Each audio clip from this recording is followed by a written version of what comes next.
Hello, my name is Dr. Aaron Armetta. I'm going to talk to you guys about something called hip hinge today. Okay, the hip hinge is an integral part of several different movements that you do every day. Sitting down, picking something up off the floor, squatting, picking kids up. A lot of different things must involve a hip hinge to protect the low back. Okay, also little things such as washing your face, brushing your teeth, doing the dishes, things like that, parts of everyday living. We need to keep the hip hinge in mind again to protect the low back. A couple different drills you can do to work on that hip hinge. One of them is a chair squat.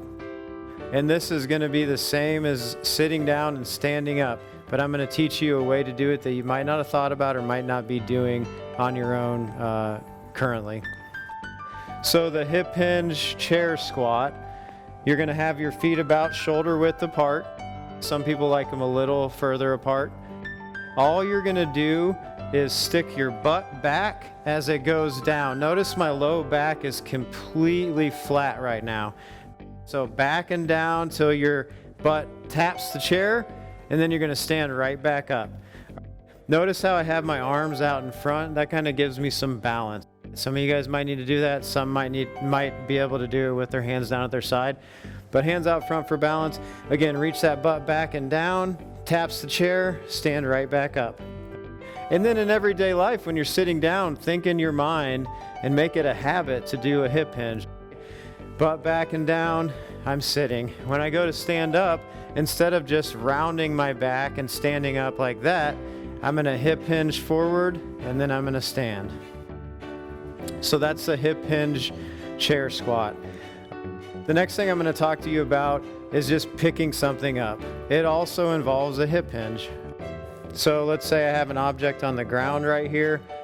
I'm going to use that hip hinge with a slight knee bend. I'm going to grab the object and then I'm going to stand. What we want to avoid at all costs is that back rounding. So we don't want it to look like this. That is a no-no. You're going to hurt your back like that. So one more time, hip hinge, knee bend, pick up, and then extend the hips. And you want to have that object nice and close to your body. And then the other one I want to show you is a single leg pickup. So if you have something that's more efficient to pick up with one leg, or you might not be able to quite reach it with two legs, and it's kind of closer to the floor, you can use one leg, but you're still going to do that hip hinge. So I hip hinge, I grab the object, and then I stand up. Or if it's a single arm grab, you can do the same type of thing. So keep that in mind for everyday life. Every time you sit down and stand up, use a hip hinge. Every time you pick something up off the ground, use a hip hinge. Think about it constantly.